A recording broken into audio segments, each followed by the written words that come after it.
Fala, Fogão, tá começando mais uma edição do Radar Alvinegro aqui no canal, sexta-feira, 20 de dezembro. Ontem a gente fez uma resenha aqui para falar sobre uma questão super importante, que é esse novo desafio que o Botafogo vai ter a partir da temporada de 2025. Nós chegamos ao topo, tanto da América quanto do Brasil, agora nessa temporada de 24. Só que o desafio passa a ser muito maior. Chegar ao topo é difícil, se manter por lá, mais difícil ainda. E à medida que a gente vai vendo alguns movimentos acontecendo nos nossos principais concorrentes, isso dá o tom de como vai ser a próxima temporada, esse próximo ano. O Palmeiras, por exemplo, está pisando fundo no acelerador para poder se reforçar. Está indo atrás do Paulinho, Facundo Torres e outros mais devem chegar com toda certeza. Eles estão fazendo uma ampla reformulação no seu elenco. Já o Flamengo, primeiro, está se organizando no extracampo, né? Teve a nova eleição, vai chegar novo diretor de futebol, um cara que tem experiência internacional, né? Estava no Shakhtar e tudo mais, e vai poder ter liberdade para poder montar o seu departamento de futebol. O BAP, que foi eleito lá no Flamengo, ele vai dar uma atenção especial a esse planejamento, ou seja, o Flamengo, que normalmente é bastante zoneado, deve ficar mais organizado e ter maior capacidade para poder manter as coisas nos trilhos. Isso significa dizer que duas equipes que vêm se mantendo lá constantemente nessa briga pelo topo, por lá vão permanecer. E a gente viu em outros momentos do futebol brasileiro equipes que foram muito bem numa temporada, mas na temporada seguinte, ou mesmo 2 anos depois, 3 anos depois, não conseguiram sustentar um tal nível de performance. Pega, por exemplo, o caso do Atlético Mineiro. Em 2021, semifinalista de Copa Libertadores, campeão da Copa do Brasil, campeão brasileiro, fora ter sido campeão estadual.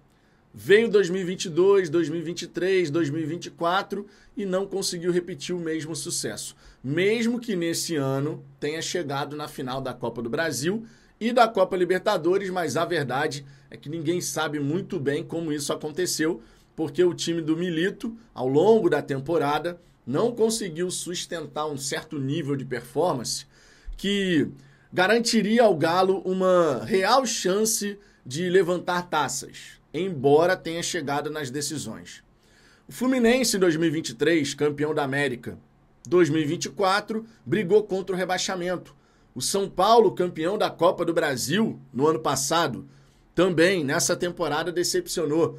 Quartas de final de Libertadores, 6º lugar no Campeonato Brasileiro. Foi uma temporada, com toda certeza, aquém daquilo que o torcedor são paulino estava imaginando.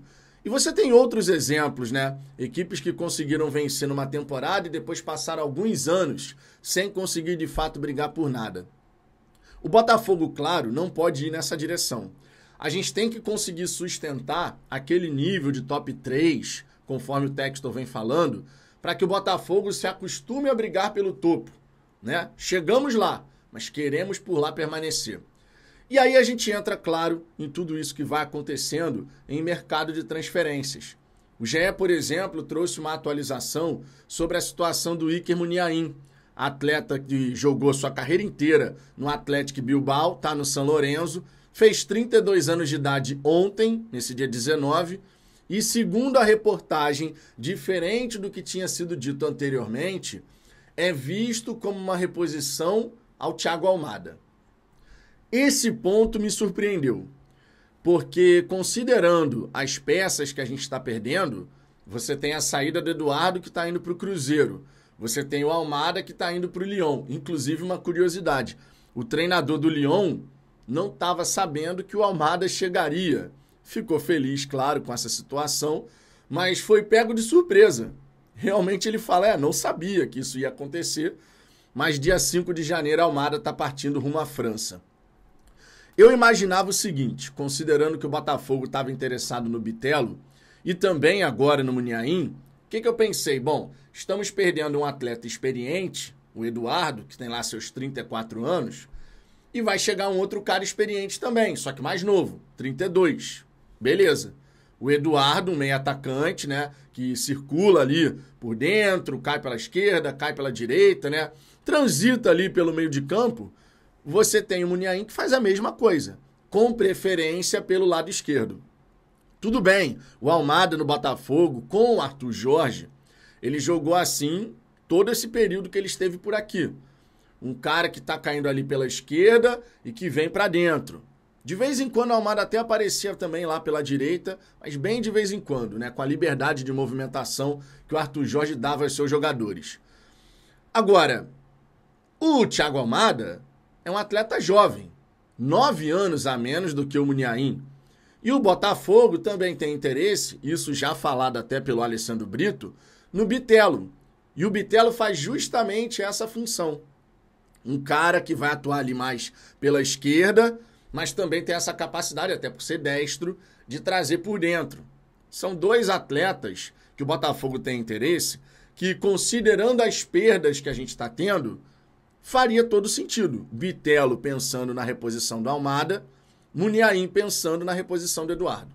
Mas o GE trouxe esse detalhe diferente e disse, inclusive, que a situação deve evoluir nos próximos dias, né? O Botafogo deve chegar de forma mais contundente junto ao São Lourenço. O Botafogo ele vai se reforçar. Quanto a isso, a gente não tem dúvida.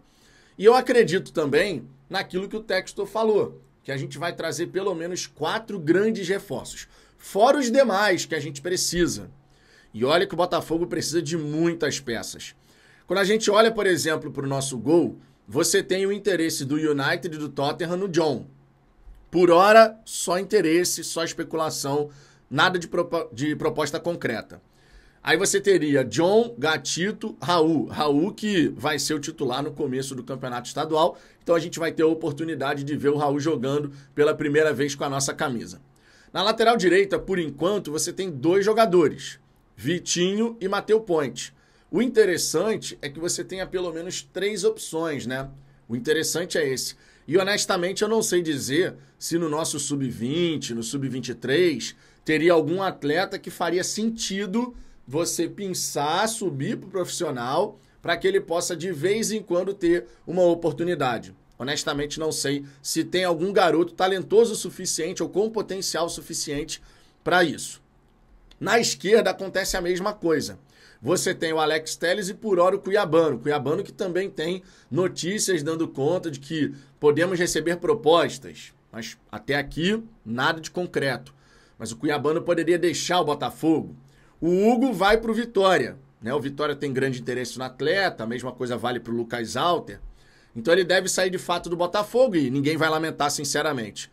Acho que para o jogador, inclusive, vai ser muito bom ter essa chance de jogar numa equipe que tem um nível de exigência menor, embora seja uma equipe que tem uma torcida que cobra também bastante, mas a gente sabe que hoje são prateleiras diferentes, né? Já foi tempo que o Botafogo ele estava ali, esportivamente falando, no mesmo nível de uma equipe como Vitória e tal, né? Porque o Botafogo não tinha dinheiro e história só não sustenta, né? A gente precisava realmente ter times mais fortes, mais competitivos. Então, por hora, Alex Telles e Cuiabano, com o Hugo saindo e o Marçal também. Marçal que interessa o Fluminense. Então, você provavelmente vai ter também que pensar algum garoto da base ou ir ao mercado. Porque não dá para você passar uma temporada só com 2 laterais. Não dá. Ainda mais com a possibilidade do Cuiabano ser vendido. Né? Então, o Botafogo provavelmente tem alguns atletas ali na alça da mira para poder conseguir fazer uma contratação e uma reposição interessante. Na dupla de zaga, é só isso que a gente tem. Dupla de zaga. A gente só tem o Bastos e o Barbosa. Porque o Adrielson está retornando ao Lyon, o Pablo volta ao Flamengo e por hora é só. Então a gente vai precisar ir ao mercado. O Botafogo está interessado no Jair, né? Está querendo a contratação do Jair dos Santos, mas não vai poder parar por aí. Vai precisar buscar um outro jogador, porque a gente precisa de pelo menos 4. Pelo menos 4. Justamente ali para a gente fazer o revezamento e tudo mais.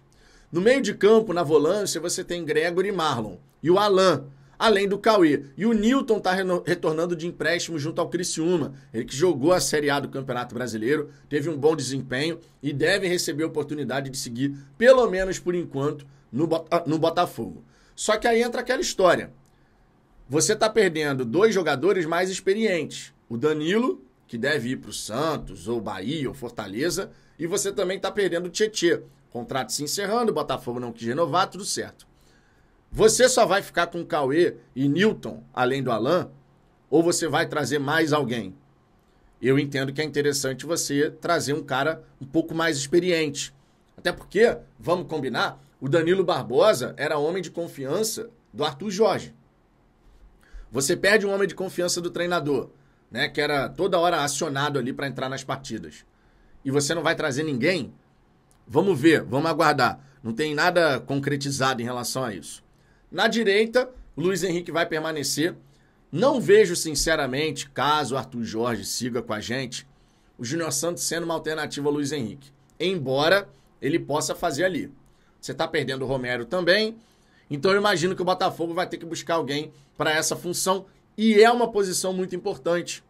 Não tem como negar. É uma posição muito importante. Você na esquerda vai ter o Jefinho, que deve permanecer, por tudo que já foi falado. Né? Ele não retorna ao Lyon, vai continuar por aqui no empréstimo. Você tem o Matheus Martins. E aí você tem o interesse do Botafogo no Bitelo e no Muniain. Que no esquema do Arthur Jorge, os dois poderiam jogar por ali. Ainda mais considerando essa informação do GE, né? Dizendo que o Muniain pode ser uma reposição ao Almada. Para o Muniain ser uma reposição ao Almada, eles estão considerando a permanência do Arthur Jorge. Certo? Porque no sistema do Arthur, a gente joga ali num 4-4-2, com o segundo atacante tendo liberdade para flutuar, transitar, e o meia esquerda, que no caso era o Almada, fazendo essa da esquerda para dentro, né? Para direita. E a ultrapassagem do lateral. Mas esse é o jeito do Arthur Jorge jogar. Esse é um ponto interessante. É o jeito do Arthur Jorge jogar. Se a gente não tiver o Arthur Jorge e chegar um outro treinador que quer propor jogo também e tal, não necessariamente a gente vai jogar dessa forma. Então esse é um ponto interessante. Ali no comando de ataque você deve ter a permanência do Tiquinho, por tudo que já foi falado também, mesmo que tenha tido interesse do Santos, surgiu até interesse do Fluminense, mas o Botafogo deve manter o atleta, tem contrato com a gente até 2026. E segundo consta, o Tiquinho quer dar a volta por cima no Botafogo. A mesma coisa, por exemplo, que o Marlon Freitas conseguiu fazer. O Tiquinho quer dar essa volta por cima. Então você teria Tiquinho, Igor Jesus, Matheus Nascimento, que deve ser aproveitado no time de cima em 2025. E você vai ter Savarino e o Júnior Santos. Mesmo que o Botafogo já tenha demonstrado interesse no Cuti Hernandes, do Columbus Crew, e também no Eric Pulga, do Ceará, que tem proposta de 18 milhões de reais do Bahia, que é gerido pelo Grupo City. Então é um atleta que está chamando realmente a atenção. Não sei quais contratações de fato serão concretizadas. A gente ainda está naquele período de sondagens, especulações, consultas. Não tem ainda proposta formal. O Botafogo ofereceu isso aqui para esse jogador. Isso ainda não tem. Mas é aquilo.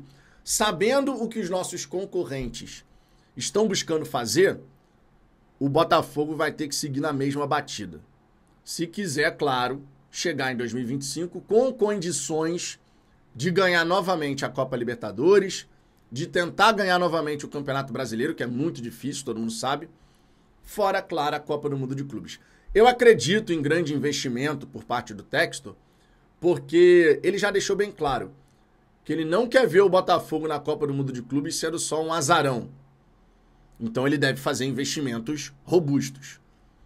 Vamos ver, tem muita coisa para acontecer ainda. A janela só abre em janeiro, mas o desafio em 2025 vai ser monumental.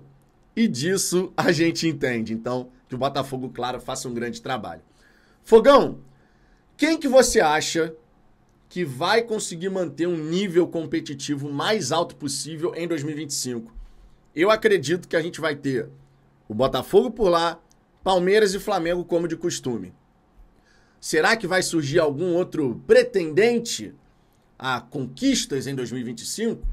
Será que o Atlético Mineiro consegue dar uma resposta? E o Cruzeiro, que está se movimentando bastante no mercado de transferências? E o Corinthians, que conseguiu emplacar 9 vitórias seguidas e está interessado no Pogba. Pois é, o Corinthians é um universo paralelo, irmão. Deixe seu comentário aqui embaixo. Quero saber quais são os times, os principais times, que você entende que serão candidatos a todos os títulos na próxima temporada. O Glorioso por lá estará, mas acompanhado de quem? Daqui a pouco eu tô de volta na hora do almoço, fica o convite, 1h05 da tarde, chegue por aqui pra gente poder seguir resenhando. Fechou? Um grande abraço e até daqui a pouco.